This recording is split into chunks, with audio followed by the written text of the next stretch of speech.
sempre costumava iniciar nosso estudo rogando que as bênçãos de Jesus estejam sobre nós. Mas isso daí é uma repetição desnecessária, porque Jesus sempre emana bênçãos, renovação de alegria, de fé, de esperança, de caridade. Então eu agora inicio as palestras dizendo que eu esteja apto a receber as bênçãos de Jesus, porque aí depende de mim. Eu posso estar dentro do GECAL com maior boa vontade, mas se meu pensamento está no ar-condicionado lá dentro de casa, aí complica a história, porque eu vou estar lá. O corpo vai estar aqui, mas espiritualmente, mentalmente eu vou estar lá. Então é necessário nós estarmos, muitas das vezes, não é fácil, mas estarmos por inteiro nas reuniões que nos comprometemos a participar, para que a gente possa absorver as grandes oportunidades que os benfeitores espirituais nos oferecem. Aqui a nossa casa é amparada por Dr. Bezerra e por sua equipe.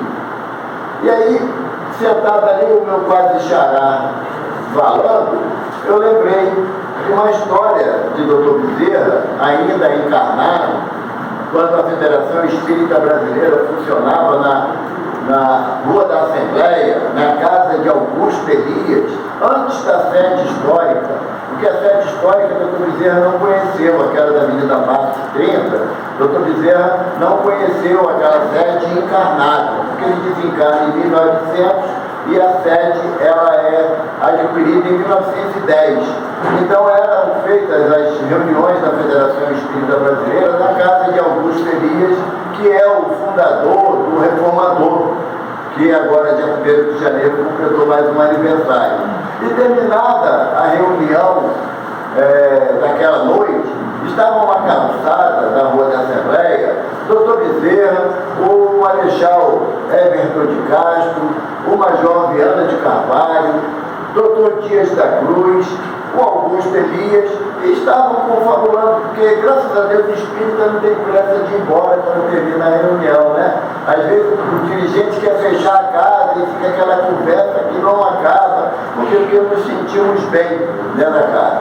E aí estavam conversando à porta da então federação, e nisso eles observam que vem um homem andando na direção deles, cabinacho, aquela figura derrotada pelas intempéries da vida, pelas dificuldades da vida.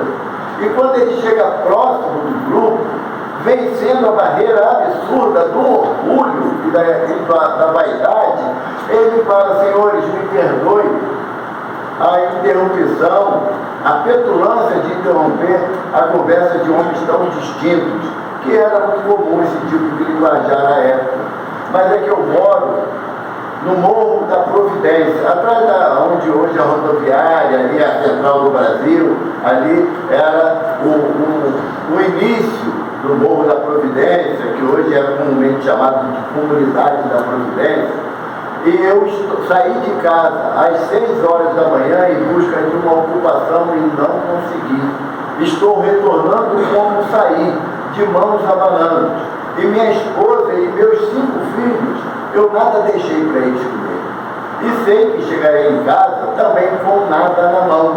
Por isso eu rogo a caridade, se alguém puder me ofertar uma mínima moeda, que eu consiga ao menos comprar meio quilo de fubá para fazer uma papa para as crianças, porque a fome na pobreza, ela é alucinante, é dolorosa. E aí, de imediato, assim, existe espírita com dinheiro, a gente não conhece, mas existe, sabe? A maioria dos espíritas, sabe, bota dois escorpião no bolso, para não tentarem nada fazer de botar a mão no bolso. Mas aí, só que aquele grupo realmente não tinha grana, não tinha dinheiro. Dr. Bezerra, a única coisa de valor que ele tinha no seu bolso era o ticket do bonde, que ele morava no Grajaú, então ele precisava pegar o bonde, que era puxado, tracionado a burros, para ir para casa. E ele sabia que aquele ticket não podia ser revertido em dinheiro. E Dr. Bezerra, muito compadecido da dor daquele homem, Dr. Bezerra fala para ele: olha, meu filho, eu não tenho aqui nenhuma moeda para te dar, mas eu confio no amor de Maria de Nazaré, de Nossa Senhora. Eu vou te dar um abraço em nome de Maria. E você, quando chegar em casa, você vai dividir esse abraço com as esposas e os filhinhos, que Nossa Senhora não desampara ninguém.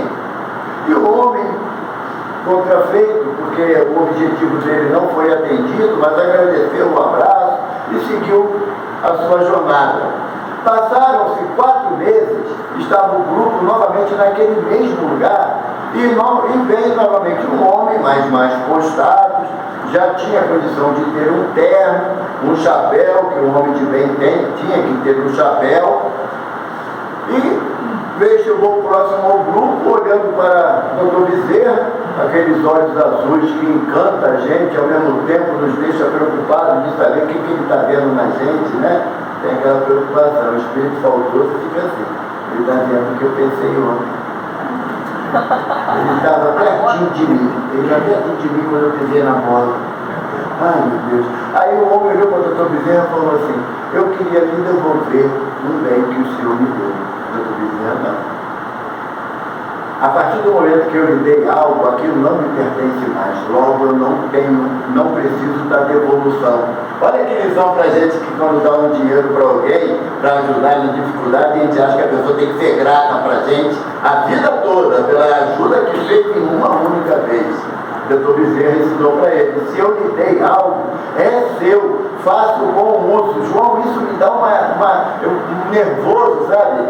Que a gente dá um bom dia, o outro não responde, a gente fica com raiva. Não, que absurdo, né? Passei pela Margarete, nem o bom dia mesmo ela respondeu. Deixa! Que espírito não roga a praga, ele acha engraçado, né? Ó, deixa! O castigo vem não, agora vem o WhatsApp.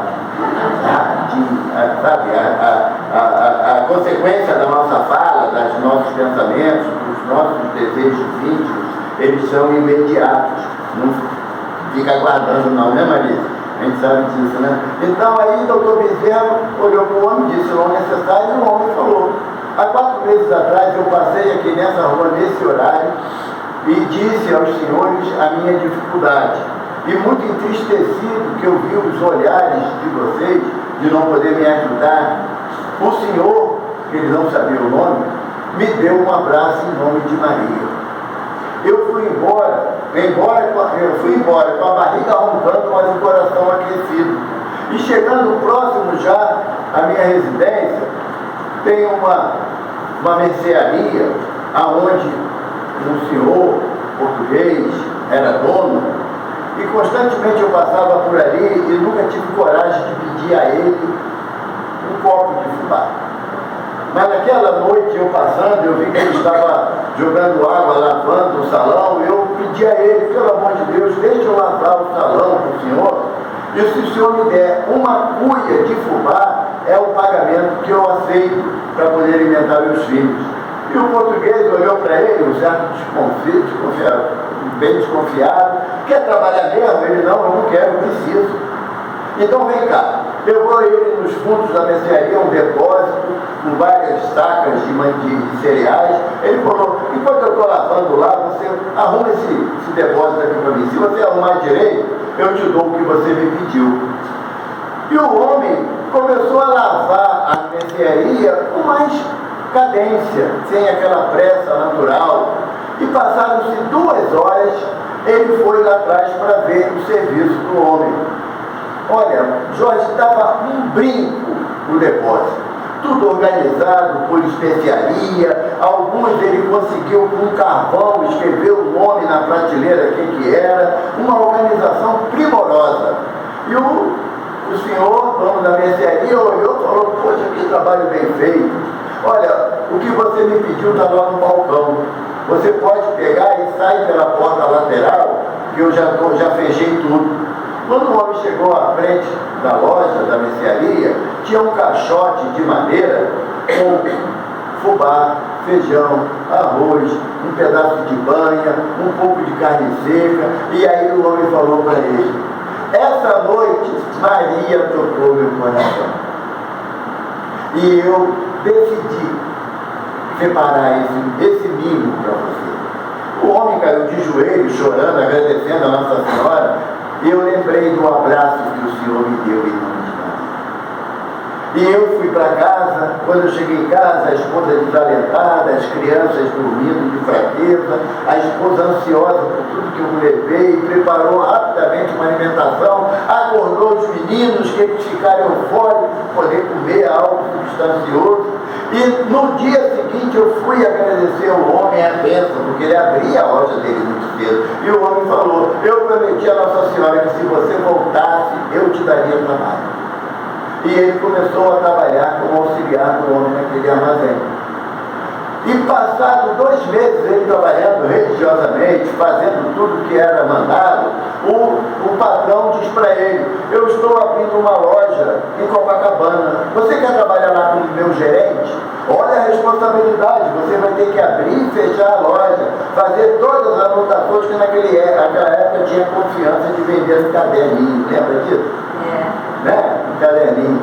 E ele falou: o senhor pode confiar, eu darei a minha vida para poder fazer do jeito que o senhor quer. E eu estou voltando da loja de Copacabana, peguei um bonde até o centro da cidade e estava indo a pé para casa na certeza de encontrar o senhor aqui, nesse mesmo lugar. E eu lhe devolvo o abraço em nome de Maria.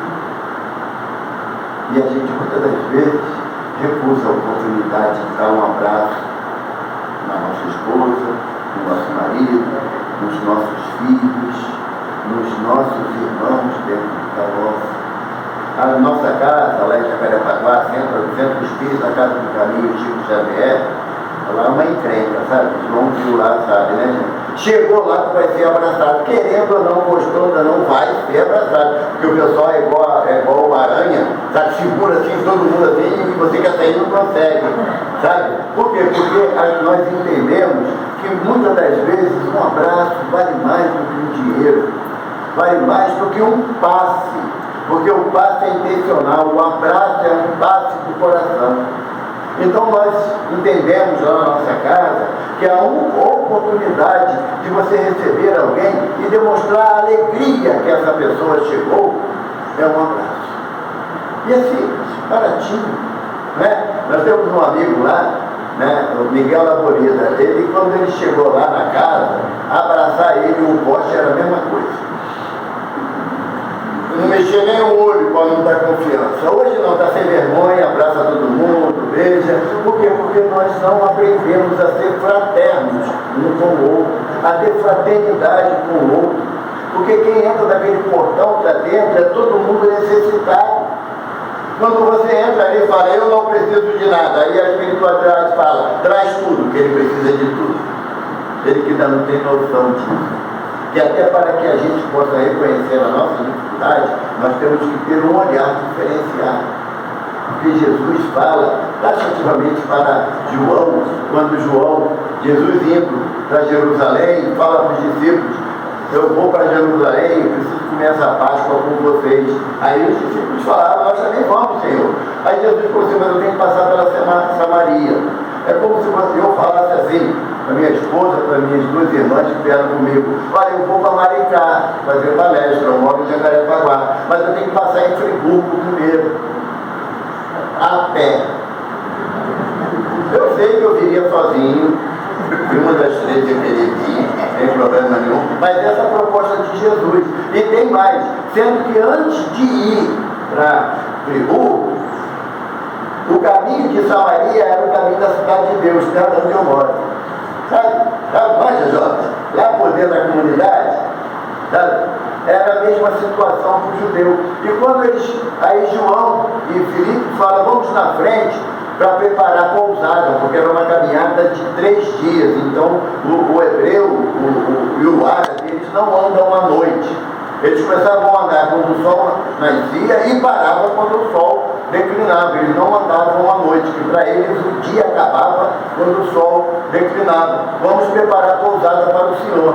Só que os samaritanos não gostavam dos judeus, que também não gostavam dos samaritanos. Sabe? É igual aquela história, aquelas revanches que tem, e hoje em dia, pela nossa pouca avantajada de inteligência, costumamos brigar pela política, pelo time de futebol, pela cor, né? Aquela coisa que a gente não consegue se libertar porque não entende. E aí, quando eles estão chegando a Samaria, João fala: Senhor, ninguém quis nos dar abrigo. Naquela época, quando isso acontecia, era a maior afronta, porque a cultura do Oriente Médio é que todo andarilho tem que ter pousada. Evidentemente que hoje em dia não teríamos condições de fazer isso, mas naquela época era padrão daquele povo, era conhecido daquele povo. E quando alguém recusava da pousada, olha só, Jader, aquele que precisava da pousada podia rogar a Deus que viesse um raio naquela casa e matasse todo mundo, que era punição, eles entendiam que era assim. Aí João, o que ele faz? Senhor, só que a gente pega fogo, essa fogo do céu, para acabar com todos os samaritanos, beleza, né? Resolveu o problema, não tinha mais quem emprestava. Aí Jesus fala para João: eu vim para salvar e não para eliminar. Eu vim para os doentes, pois os sãos já pertencem ao Pai que está no céu. Então todos nós estamos na categoria de espíritos moralmente doentes, porque estamos distanciados da prática do bem e do amor da caridade fraterna. Eu falo com a minha esposa sentada ali, que às vezes a gente prepara, né, um estudo baseado no texto. O meu estudo, como está aqui no quadro, não turbe o vosso coração. Isso está lá no Evangelho de João, no capítulo 14, do versículo 1 a 3, e o texto é assim: palavra de Jesus: não se turbe o vosso coração, crede em Deus, crede também em mim. Há muitas moradas na casa de meu Pai. Se assim não fosse, já eu vos teria dito, pois me vou para vos preparar o lugar. Depois que eu me tenha ido e que vos houver preparado o lugar, voltarei e vos retirarei para mim, a fim de que onde eu estiver, também vós aí estejais. Eu tinha combinado com a Jojo que a palestra ia ser de 4 horas, porque isso aí para falar isso tem que ser um seminário, né? Mas como hoje é sábado, ninguém trabalha amanhã, né? A gente pode ir falando o tempo que for necessário. Mas eu sentado ali refletindo, aí o irmão da casa falou assim: não, eles botaram o título ali, não turbe o vosso coração, fala só disso. Então, o que eu faço com o resto que eu estudei? Guarda na mão. Né? Então, o tema não se turbe o vosso coração, como está aqui no quadro, é que vai ser a tônica da nossa conversa nessa tarde e noite. Por quê? Que não se turbar o coração, não trazer confusão, desespero para a gente diante de uma dificuldade. E quando a gente fala diante de uma dificuldade, nós temos que lembrar um detalhe: a terra é um plano de prova e expiação. Não dá para ser feliz na terra na forma que nós entendemos a felicidade. Não dá. Francisco de Assis, andando pela região da Úmbria, no inverno europeu, que era coisa bastante complicada até os dias de hoje, ele ia com 2 discípulos dele. E para que nós nos lembramos, qual era a vestimenta comum de Francisco de Assis? Uma sandália trançada, né, de couro, uma túnica bem gastadinha, uma corda amarrada na cintura, porque ele se sentia preso a Jesus, e só. Imagina você andar hoje, aqui em Maricá, o dia todo, na rua, de terno e gravata, para lá e para cá. E aquele sapato, Vulcabras, lembra do Vulcabras da época de escola? Lembra? Que cozinhava o pé da gente, né? A gente tinha vontade de meter o pé dentro do tanque de água, né? Imagina, felicidade total, né? Então Francisco vinha andando por uma região deserta, um frio medonho, e o Francisco sempre entendia que toda a criação de Deus tinha como benefício o homem O objetivo da criação de Deus é o homem. Então, se estava frio, Deus entende que o frio é benéfico para o homem. E ele andando tranquilamente, junto com os discípulos, e visualizam ao longe uma construção. Chega lá, próximo à construção, eles veem que é um mosteiro. Um convento e um mosteiro. Olha que felicidade. Você na terra do nada encontra franciscano, né? Encontra um mosteiro e um convento. O que eles falaram? Vamos salvo. Nossos problemas acabaram. Não é a organização trabalhar, mas nossos problemas acabaram. Quando chegaram à porta, eles bateram na porta com muita força, pelo tempo, pela intempérie, era provável que não tivesse ninguém no pátio. E aí, depois de alguns longos minutos, abrem a portiola uma freira. E o irmão fala para ela: ô irmã, a paz do Senhor esteja convosco. E ela: que assim seja, que o amor de Maria vos abrace. Estamos eu, Francisco e o irmão Rogério. Aí ela falou assim: que Francisco? O Francisco, de Assis, nós somos de Assis. Aqui, no meio do nada. Está querendo me enganar? Fechou a portiola. Quando ela fechou a portiola, Francisco olhou para eles, tirou a túnica, ficou nu e começou a dançar. E aí eles falaram: enlouqueceu. Mas Francisco enlouqueceu diante da impossibilidade de ser acolhido. E aí falaram: pai, a túnica é pouca, mas bota ela assim mesmo, pai, por que estás dançando? E ele falou: porque agora estamos 100% na mão de Deus. Até agora dependíamos do abrigo de alguém que nos recusou, mas Deus nos ampara em todas as nossas necessidades. Passado quase uma hora do primeiro momento, eis que alguém abre a portiola, era a Madre Superiora. Oh, meus irmãos, sendo Francisco ou não, esta é a casa de Deus, entrai e sejam acolhidos. Se é a primeira vez que a gente batesse aqui no portão do Geral e não abrissem para a gente, será que teríamos essa mesma confiança? Será que teríamos esse mesmo preparo moral e espiritual de saber que não abriram porque não era o momento de entrar na casa, não era o momento de eu ser amparado na casa? Por quê? Porque Deus está brincando comigo? Não, porque se diante das dificuldades que eu enfrento no meu dia a dia, o desespero é que me abraça ao invés da esperança, se a hora do desespero, a lágrima e o amargor daquele momento é maior do que a minha fé, algo está faltando. Algo está faltando. Porque a nossa confiança em Jesus, ela tem que estar acima até da minha existência, das minhas dificuldades. Porque quando cada um de nós, sem querer entrar em mérito de situações, cada um de nós já passou e passa às vezes situações muito difíceis. E eu gostaria que alguém falasse para mim que, em função do desespero que a pessoa entrou, ela solucionou o problema que ela estava passando. É possível? Não, porque o desespero, como fala a garotada, é como as placas, você não pensa.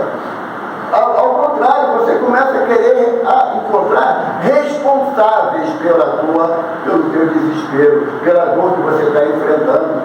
E você, apesar de tudo, sabe o que Jesus falou: no mundo tereis aflição, mas tem de bom ânimo, pois eu venci o mundo. O Evaldo insiste em querer vencer no mundo. O Evaldo quer ter uma conta bancária bastante recheada, ele quer que os filhos e as filhas sejam espíritos evoluídos e elevados aqui na Terra, ou seja, não se meta em confusão, não negue ajuda a ninguém, compreende as minhas dificuldades, ampara aqueles que batem essa porta. Eles querem os filhos nossos assim. São? Não. Porque o próprio mestre fala para a gente que amar a árvore não dá bom fruto.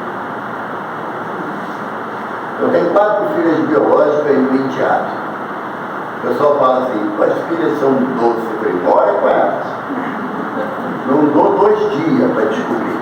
Por quê? Porque se amar a árvore não dá bons frutos, como que Evaldo, na condição de pai, vai auxiliar a gerar um espírito elevado, um espírito superior, para caminhar na terra, ainda mais sendo espírita. Eu sempre falo isso, toda reunião que eu vou, eu falo isso porque eu acho que é um alerta legal, né? Raul Teixeira nos fala, ser espírita não é para quem quer, é para quem usa, para quem aguenta. Porque o fato de eu ser espírita não me é retirado as dificuldades que eu tenho que passar, pelo contrário, gente. Eu só vou enfrentar as dificuldades que eu enfrento pela condição que a doutrina me dá de esclarecimento. Porque enquanto eu vou terceirizando a responsabilidade, olha, eu podia ser uma pessoa melhor, podia ser uma pessoa muito melhor, mas João não me ajuda. João não vai me ajudar. Porque as ações dependem de mim. Eu é que sou o móvel da minha felicidade ou da minha infelicidade. Eu é que tenho que, produzindo aqueles meios aonde eu estou inserido, a oportunidade de auxiliar sem esperar retorno de ninguém. Quem é que já sofreu uma ingratidão? Levanta. Somos orgulhosos, por isso que recebemos ingratidão. Abaixou rapidinho, né? Sabe? Porque quando a proposta do Evangelho é dar com a esquerda sem que a direita saiba. E quando eu espero retorno, eu sou orgulhoso. E eu não tenho retorno, logo o outro é ingrato. Então você não tem, você emprestou. Aquele benefício, você poderia ter falado assim, olha só, eu vou te ajudar, eu vou te dar um passe. Vai ficar legalzinho, mas depois tu sabe que a conta vem. Não, não é assim. Não funciona assim, em todos os aspectos. Muitas das vezes nós até temos algumas dificuldades com filhos, com netos, com irmãos, com a parentela familiar, temos algumas dificuldades. Mas tão logo eles chegam perto da gente, igual aquele cachorrinho que caiu da mudança em noite de chuva, né? A gente vai e abraça, acolhe e ajuda. Porque é filho, irmão, pai, mãe, marido, esposa, mas não temos a mesma atitude de uma forma generalizada. Não temos. Então, quando eu entendo que o benefício que eu proporciono, ele tem que estar já com prazo de validade para devolução, no caso, é a ação de gratidão, eu estou apenas exercendo o meu orgulho, a minha vaidade e a minha prepotência.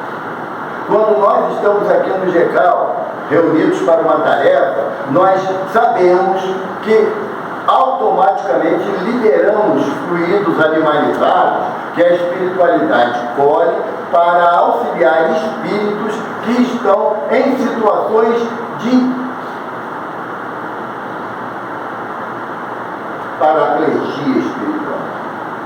Espíritos completamente dementados. Espíritos que estão apresentando o perispírito em forma animal. E nós, ao liberarmos os nossos fluidos animalizados, os técnicos da espiritualidade vão recompondo o perispírito desses irmãos para que eles assumam a forma humana novamente. Alguém já pensou em pedir alguma coisa em troca por essa liberação fluídica que nós fazemos involuntária? Não. Porque a gente não se atentou para essa possibilidade. Nós viemos ao GECAL, pelo menos eu vim várias vezes aqui, né, porque a Maísa me perseguia, agora é a Jojo, mas eu vinha várias vezes aqui porque eu estou precisando, e é verdade, estou mesmo. Eu sou um espírito necessitado, mas eu não vinha com a intenção de ser colaborador da espiritualidade para auxiliar a tratar os espíritos que aqui são trazidos. Então, quando eu começo esse sistema de troca, que aí antigamente falava de escambo, sabe? Eu falo isso sem medo de esvaziar a casa. Falo mesmo, sem medo. Se vem aqui para assistir palestra, tomar passe, beber água fluidificada e está tudo resolvido, vocês estão tudo enganados. Está tudo enganado. Porque a proposta do Evangelho é a autotransformação. Não é mudar o outro, que não dá para mudar ninguém. Por mais que o meu erro seja gritante, e a Ivana me ame, porque é minha esposa, ela não vai conseguir mudar nada que eu não queira mudar. Não vai. Agora, a questão é o seguinte, eu quero mudar, Porque o GECAL me propõe essa mudança. Eu gosto de uma frase do Chico, eu costumo dizer que é um mantra que eu uso para mim, né? O Chico fala numa mensagem, ainda encarnado, ele fala: ao outro dou direito de ser como bem entende. Quanto a mim, eu me dou a obrigação de ser melhor a cada dia. E é tão difícil fazer isso, porque tudo que fazem comigo me perturba, me desequilibra, sabe? A minha fragilidade, uma vez, um irmão lá no CSX me chamou a atenção por uma coisa que eu fiz de errado. Eu fui embora da casa arrasada. Não volto mais lá. Não volto. Eu vou para lá quase todo dia, faço tudo que é possível. Um erro que eu cometi me chamou a atenção. Não volto mais não. O negócio de escutar espírito é complicado, né, Bia? Eu acho que você não quer ouvir, mas eles também falam, perguntam se você quer ouvir. Aí o meu mentor falou assim: o teu milímetro tem o tamanho do teu orgulho. Aí eu falei, cara, descobri umas coisas esquisitas. Aí ele repetiu: é para tudo. O teu orgulho é o tamanho proporcional ao milímetro que você sente quando alguém lhe chama a atenção. O que você vai ter que fazer? Mudar o comportamento nesse sentido para não errar mais. Já que você é orgulhoso, faz tudo direitinho que pelo menos ninguém vai te chamar a atenção. Mas espírito inferior consegue fazer tudo certinho? Não. Você acerta uma coisa e erra 45. E aí a bronca vem nos 45 que você errou. Então essa luta, essa conta não vai fechar. Porque eu sinto dizer, eu não sei, alguém tem aqui algum espírito superior? Já, se tiver levanta a mão, eu sou louco para ver um. Todos nós somos espíritos em prova de expiação. Nós estaremos errando inúmeras vezes, mas sabe o que nos qualifica na condição de espírita? O desejo de acertar. Quando eu cometo um erro e eu sento lá na minha cama, em casa, e começo a chorar, mas não me movimento, eu estou dizendo que o erro me representa. Aquele erro que eu cometi, ele é a síntese do Evaldo, quando não é verdade. Podem não acreditar, mas é hora que eu acerto. Sabe? Eu faço a coisa legalzinha. E é esse o meu objetivo, porque Jesus, o Chico fala do Chico, né? Jesus não está preocupado com o que nós fizemos de errado, mas com o nosso desejo de acertar. Porque Jesus nos vê na condição de espíritos puros. Sabe? O olhar do mestre não vê a gente cheio das nossas mazelas. Ah, mas é impossível Jesus não ver as coisas que eu penso, que eu sinto. Ele vê. Ele vê. Mas só que para ele não é valoroso isso. Sabe? Quando eu me perturbo de um jeito que eu ingesto a minha vontade de mudança, aí a gente não ouve as palavras de Jesus. Nós nos entregamos à dor e à vergonha do erro. Mas esquecemos que o mestre fala assim: Deus permite que o sol brilhe para os bons e os maus, e a chuva caia para os justos e os injustos. Se você, teu filho lhe pede um pão, você não dá uma pedra. Se lhe pede um peixe, você não dá uma serpente. Sendo maus do jeito que sois, sabeis dar coisas boas aos vossos filhos, imagina o pai que dá no céu. Então, o erro vai acontecer porque estamos numa fase de transição espiritual, aonde o erro é que eu tenho a oportunidade de acertar, de aprender. Hoje eu sei que chutar a parede dói pra caramba, então nem passa pela minha mente chutar a parede. Eu quero chutar o Wilson, mas ele não é bom, corre. Entende? Então nós temos que começar a modificar as nossas atitudes, porque tem um filósofo que ele falou que o ser humano é o único animal que repete as mesmas ações querendo resultados diferentes. Você viu na natureza? Os animais, né, assim, os leões, as leoas, que são as responsáveis pela caça, elas fazem toda uma estratégia de caça. Quando a caça foge, elas se reúnem e mudam a estratégia. Aquela não deu certo. E a gente não. A gente ainda, que Jesus é o pai do nosso irmão Jorge Lobo, né, da Galo, né, a gente ainda acha que o outro tem que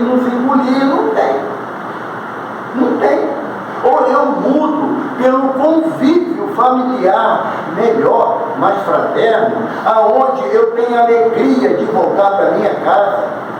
Que infelizmente, muitas das vezes, nós não temos vontade de voltar para casa em função das confusões que criamos, mas a culpa é de quem está lá. Não é minha. Eu sou uma pessoa legal. Se souber me levar, como se souber me levar? Vai fazer as minhas vontades. Souber me levar, fazer as minhas vontades. Aí eu sou legal para caramba? Não. Fazei ao vosso semelhante aquilo que quererias que vos fosse feito. É Jesus que fala para a gente.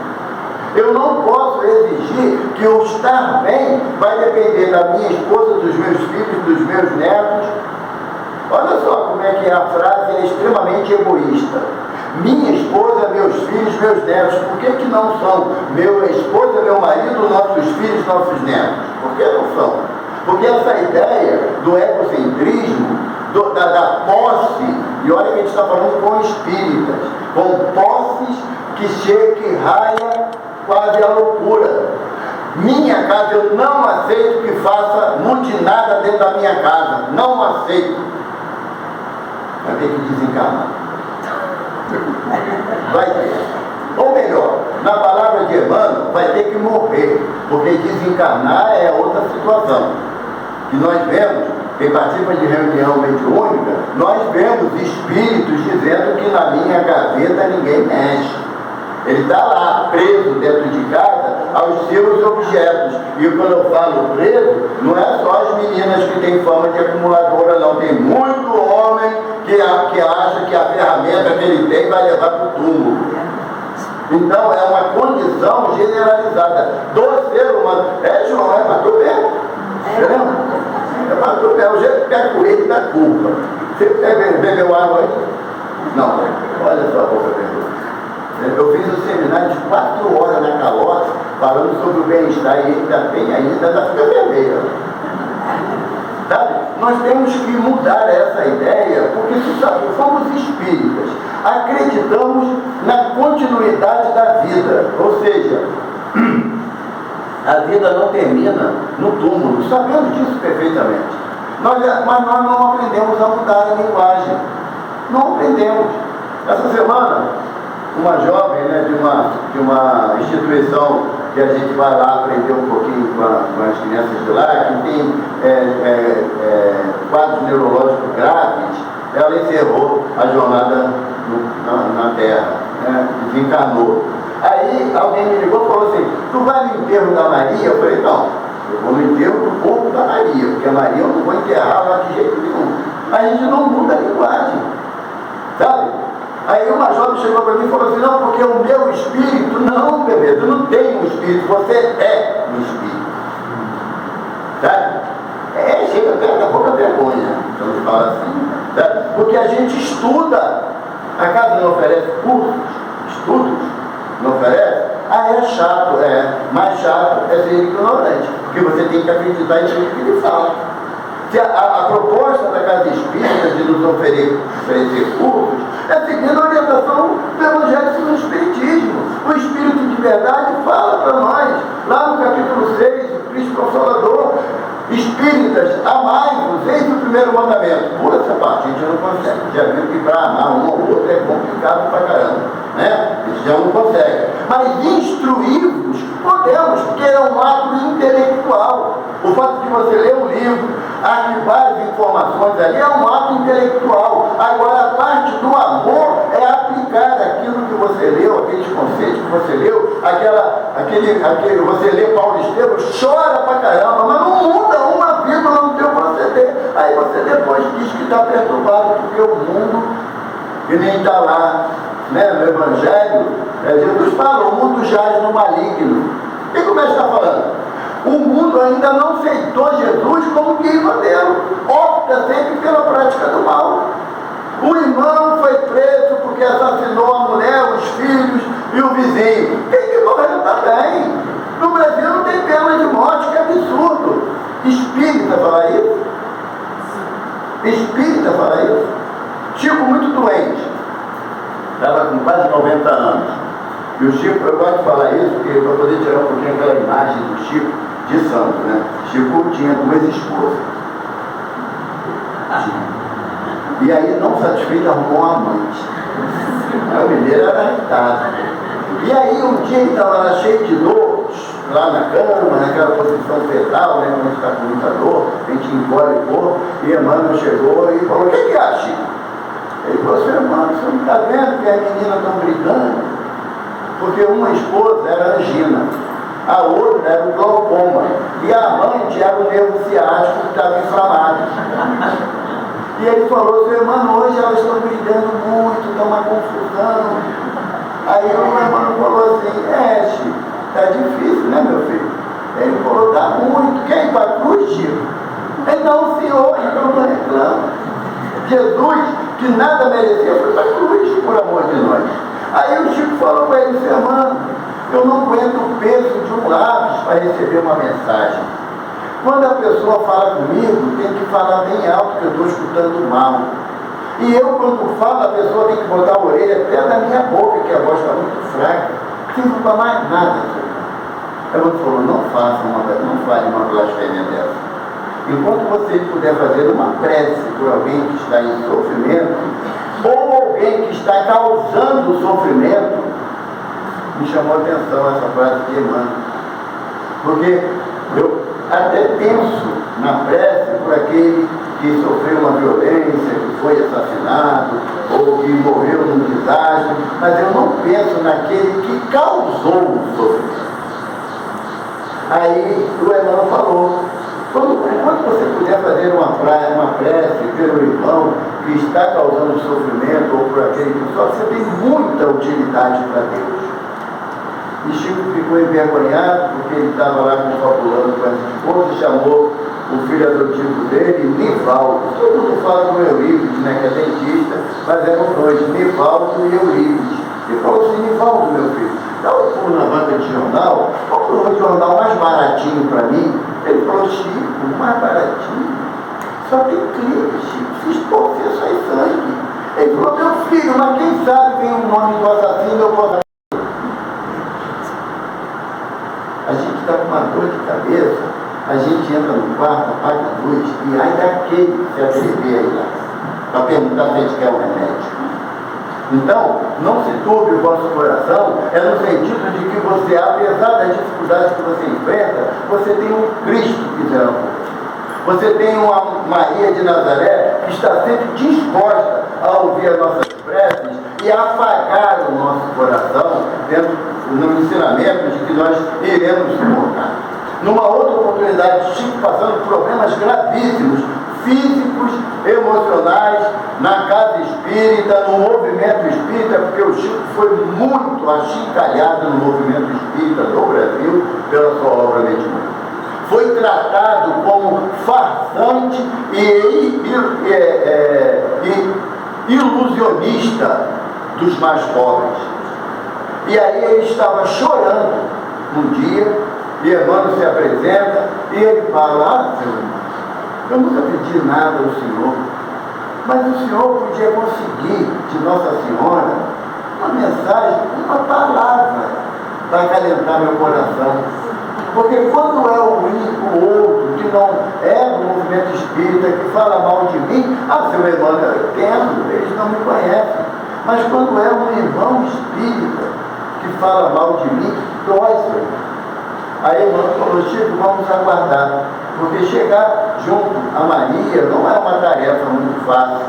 Passaram 4 meses, Chico já tinha esquecido daquela entrevista, e após o trabalho diário de Chico, lá na União Espírita Cristã de Uberaba, ele já se preparando para recolher. Aí Emmanuel falou assim: Chico, chegou a resposta de Maria. Peguei logo o papel e lápis, botou lá. É para ler o Evangelho, mano? Ele: não, espera, Chico. Aí ele está esperando para escrever. Aí Emmanuel falou: Maria disse para você que isso passa. Se você tiver essa certeza dentro do teu coração, que Nossa Senhora garante que os momentos de turbulência na nossa vida passam. Olha que a gente já teve tantos. Cada um em graus superlativos de lágrimas. De você não conseguir dormir porque o choro, o soluço da dor você não conseguia pegar no sono. Passou. E aí o Chico pegou aquilo, ele pegou uma tampa de caixa de sapato, né, porque Chico, ele não tinha muitos recursos financeiros, ele não tinha.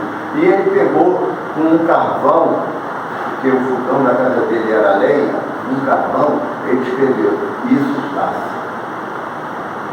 Prendeu na porta do quarto dele por dentro. Quando ele entrava no quarto chorando por alguma tristeza, ele fechava a porta do quarto e ele viu a placa, e isso passa. Num determinado dia, Chico estava conduzindo as tarefas que eram peculiares para ele, que era um homem. O mano falou para ele: dormir mais de 4 horas por noite é luxo. A gente não dorme, de dormir 4 horas por noite, a gente acorda mal-humorado, né? Chutando o cachorro, brigando com todo mundo. E Chico acordou um dia de manhã muito feliz, porque ele teve a oportunidade em espírito de visitar alguns corações raros, caros na sua vida. E ele acordou mesmo esfuziante. Quando ele levanta, que ele olha para a placa, isso passa. Porque temos momentos de dores, evidentemente que sim. Mas também temos momentos de alegria, que não se eternizam, como os momentos de dores também não. Agora, se eu não conter no meu coração a certeza de que Jesus está no leme da barca da minha existência, da minha vida, eu não vou ter condições de acordar amanhã, de iniciar um novo dia. Não vou ter. Porque tem hora que o pau quebra, mesmo no ombro da gente. Mas será que Deus está castigando? Já sabemos que não, Deus é amor. Mas Deus anseia que nós aprendamos com os nossos próprios erros. E a melhor forma de sofrer menos é errar menos. É a melhor forma. Todos nós estamos a caminho da luz. Mas é uma luz íntima, cada um ilumina o seu passo. Eu não posso contar com a luminosidade de ninguém para guiar a minha trajetória. Eu tenho que produzir, porque é Jesus que fala: vós sois luzes, fazei brilhar a vossa luz. Jesus fala uma outra frase que é muito importante para a gente. Claro, né, é dele: se o teu olho é bom, todo o teu corpo é luz.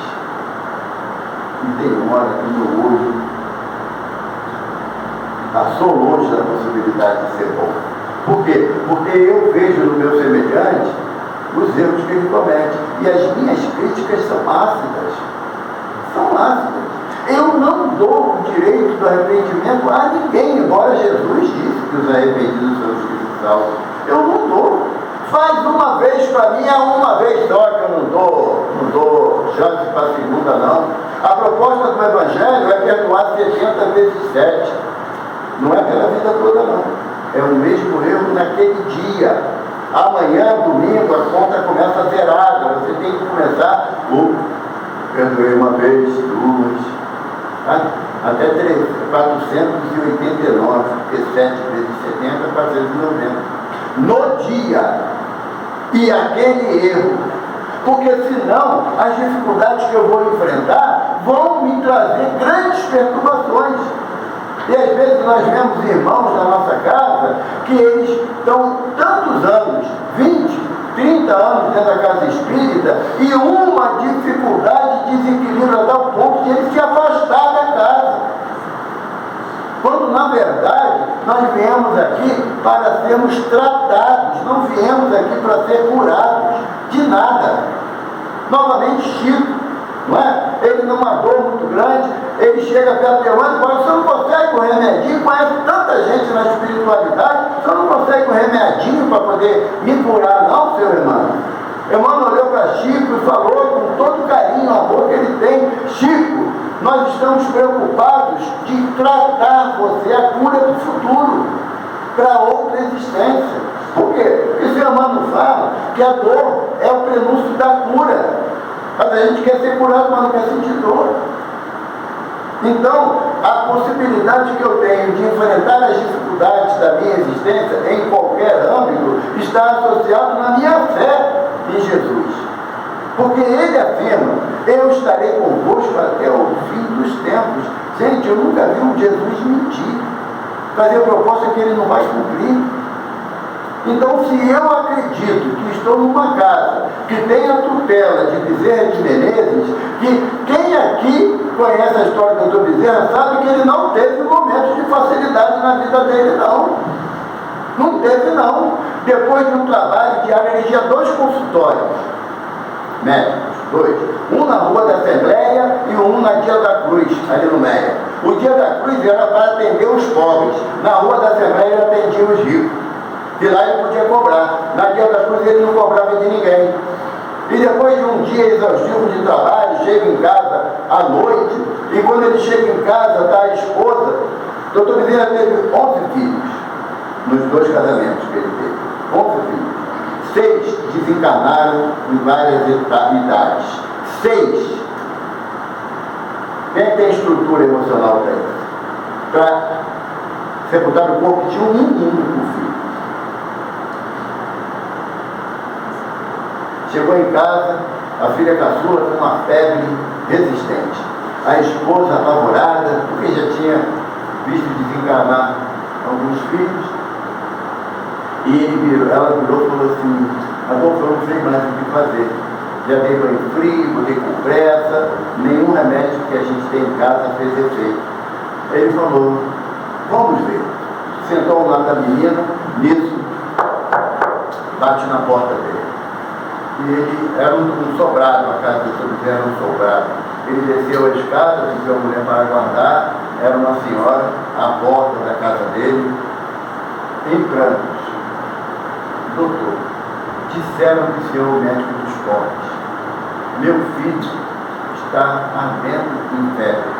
Uma conhecida disse que era pneumonia dupla. Se o senhor não for, ele vai morrer. Subiu a escada, virou para a esposa e falou: continua fazendo a compressa nela, eu vou atender o filho da irmã. Ele morava no Grajaú e a pessoa morava lá na Muda, lá no final da Tijuca. E ele foi a pé com ela, tarde da noite. Voltou, já era de madrugada. Quando ele abre a porta da casa dele, ele percebe um silêncio. Sabe aquele quando você está numa situação difícil, o silêncio te faz tremer? E ele subindo a escada pé ante pé, porque ele não sabia o que ia encontrar. E quando ele chega no quarto, está a esposa dormindo, a menina nos seus braços, ele coloca a mão e ela fresquinha, tem uma gota de febre. E ele fala: eu sei, Senhor, que tu zelas por todos nós. Muito obrigado.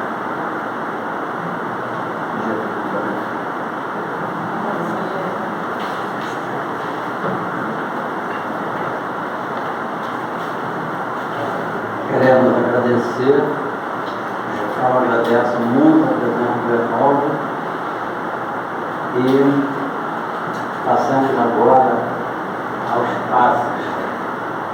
Eu tenho que ver, porque faz muitos anos que eu pratiquei isso aqui, tá? Então,